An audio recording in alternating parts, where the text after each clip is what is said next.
the Honourable Prime Minister, the Honourable Minister for Economy, the Honourable Leader of Opposition and members of this August House. Before I begin, I would like to also acknowledge the Momo Natu Nandi and the Wono of Nandi who had joined us early on this morning. Madam Speaker, I rise to address this Parliament on the actions our government proposes to undertake in the coming financial year and the plans and hopes that the budget represents for the people of Fiji. As the Minister for the Economy said in his initial presentation to Parliament, that this budget Fiji First has prepared and presented is first and foremost a budget for the people of our beloved land, one that contains initiatives that will make their lives better in many ways, and one that our government believes is the most responsible and planned use of their funds in so many ways. I must reiterate, this budget is first and foremost a budget for the people and our beloved land. Madam Speaker, it is my pleasure to talk to all members of the Fijian community about a budget that is smart, responsible and inclusive for all the people of Fiji. One that is firmly based on the needs of our country to develop and to provide equal opportunity for each Fijian, whether they live in the cities and in the rural areas, and in the larger islands, or in the smaller communities in the outer islands. It is a budget that considers the need and ambitions of all Fijians and opens up an opportunity for a better lifestyle to everyone regardless of age, gender or ethnicity, as is expected by our 2013 Constitution. Madam Speaker, since the presentation of the budget in this House by the Honourable Minister for the Economy, the general acceptance of the paper has been overwhelmingly positive.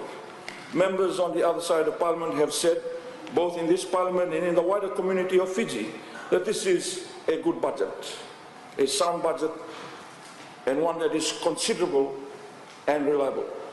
It was stressed that this was a budget designed to support and uplift the people of Fiji, that it was very much to assist Fijian families to continue to improve their lifestyle. I will speak specifically on the plans for the education sector that are included in the budget. But first, Madam Speaker, let me say that the Fiji First, since the day we formed the government, have been consistent in belief of the importance of education in the life of every Fijian. Educating our children is the only way to break away the poverty cycle. Madam Speaker, one of the biggest reasons why a country's economic malaise may last for decades is because of high school dropouts become unemployed and are essentially shut out of the job markets. Fiji has also had this problem of unemployment, and the demands of the job markets for specialized field or profession is always in demand. The opposition needs to understand that the education is the way government can assist families and individuals to create a better quality of life for the people, which creates a positive ripple effect within our communities. It is simple. The better educated is, and the more educated they get, the more likely they will avoid economic and social despair. The rewards flow into the communities in which they live, with higher levels of home ownership, entrepreneurial activities, and civic activities that lead to higher quality of life that benefits everyone. Madam Speaker, according to the UNESCO Global Education Monitoring Report, if all students in low-income countries left school with an elementary reading skills, millions could be lifted out of poverty. Education, Madam Speaker, is crucial for a growing and developing economy so that labour markets can be filled with a qualified and a young population. There is a saying that goes, there is only one thing that proves to be more expensive than education in life. That is the lack of it. If you provide children with quality education options, support families and children holistically in a community setting, and enlist the support of universities as partners with the community, you produce better results and improve community outcomes. Then what happens? Eventually, the cycle of poverty breaks. One family at a time. This, Madam Speaker, is the vision of the Fiji First government. Our government's leader, the Honourable Prime Minister, has always stated that the key to the improvement in the life of every Fijian is an increase in the overall level of education in the community. And each budget we have presented has contained long-term initiatives that are still in place and assisting every Fijian to seek and enter the level and form of education they wish to assist them in their life. In other words, our government has been carefully building the capacity of the education sector over the entire period we have been the government.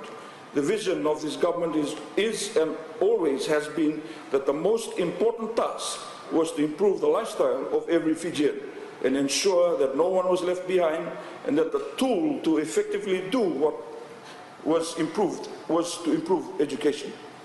Continually improving education opportunities for each Fijian has been our objective, and we have continuously met that objective. Madam Speaker, improving education does only mean by making it available to more people, but it means providing a higher standard of education through providing strong support and extra opportunities for each teacher to become more skilled and knowledgeable in their work. But it means providing a wider choice of the sort of education available and ensuring that every Fijian can afford to access that opportunity without placing undue stress on the remainder of the family. It requires the needs to be carefully examined and understood, and for ways of meeting the needs to be creatively resolved. Madam Speaker, the vision of the Fiji First Government and our Prime Minister can only become reality if our nation can afford to provide every Fijian with their needs in education. And we are fortunate that due to the historically long period of increasingly strong performance by the Fiji economy, our country now has the financial strength to grasp this vision. That is exactly what this current budget does, and we make no apology for that, being sure that we have created the budget with care and responsibility to the Fiji people as our primary benchmark. The only reason we can now propose a budget of this magnitude, scope and balance is that Fiji First policies during our term in government have allowed the country to achieve such unprecedented and consistent economic result as recognized by the multilateral agencies such as the International Monetary Fund, IMF, the World Bank and the Asian Development Bank. Because of the current economy we are enjoying, our government is confident that we can recommend this budget plan and the other $1 billion supporting expenditure. Madam Speaker, that is almost a quarter of the total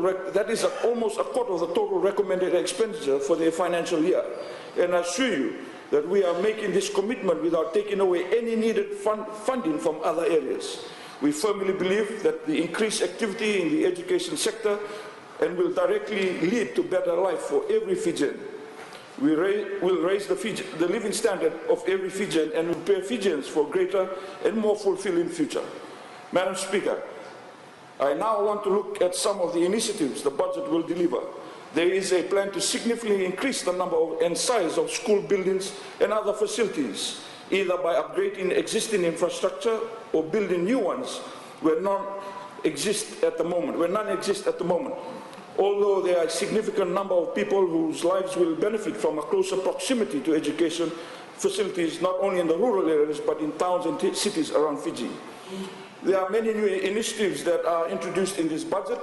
Fiji is entering in a partnership with the Commonwealth of Learning, an organization established by the Commonwealth Heads of Government that will give Fiji practitioners exposure to international expertise in key educational areas such as technology, teacher training and higher education management, with an allocation of $150,000. With a $300,000 allocation, the national curriculum will be reviewed, opening different learning tracks for students of varying skill levels. $200,000 is allocated to implement new school scouts program to help children develop skills in self-reliance, teamwork, discipline, and contribute to civic pride and nation building. There is a significant need for an improved school counseling service, and the allocation of $300,000 will effectively provide services to a significant number of students who currently do not have the opportunity for counseling. Funds also allocated to a training and capacity building program for school librarians. $300,000 is allocated to ensure all schools adhere to the wash, sanitation and hygiene program by building wash facilities where required. Madam Speaker, teachers are a critical part of the education system, and $700,000 is allocated to building and repair of teachers' quarters in schools around Fiji.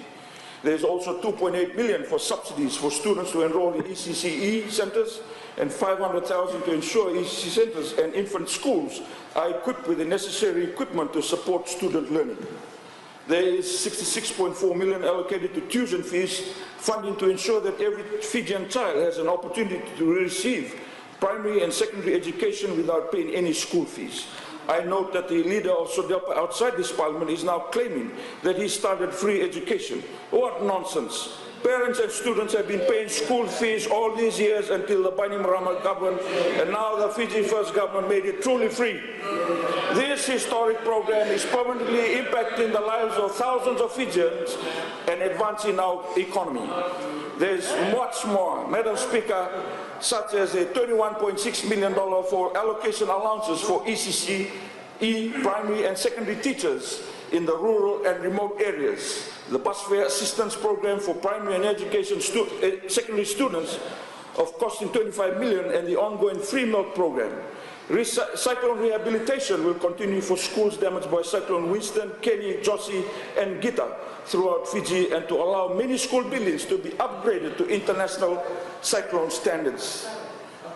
Other items include boats and engines for schools only accessible by waterways, funds to upgrade and equip the 13 technical colleges our government introduced to assist improve the delivery of curriculum, and grants to specifically learn institutions for construction and repair programs.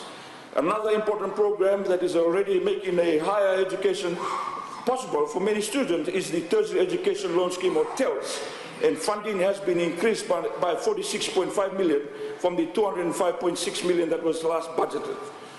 A number of higher education institutions such as FNU, University of the South Pacific, University of Fiji, CATD, Corpus Christi, Fulton College, Montfort Boys Town, Montfort Technical Unit, Sangam Institute of Technology and Vivekananda Technical Center all share an allocation of 104 million to assist an improvement planned by their management. There are a number of other allocations, all designed to achieve our government's objective of building a smarter and more productive Fiji.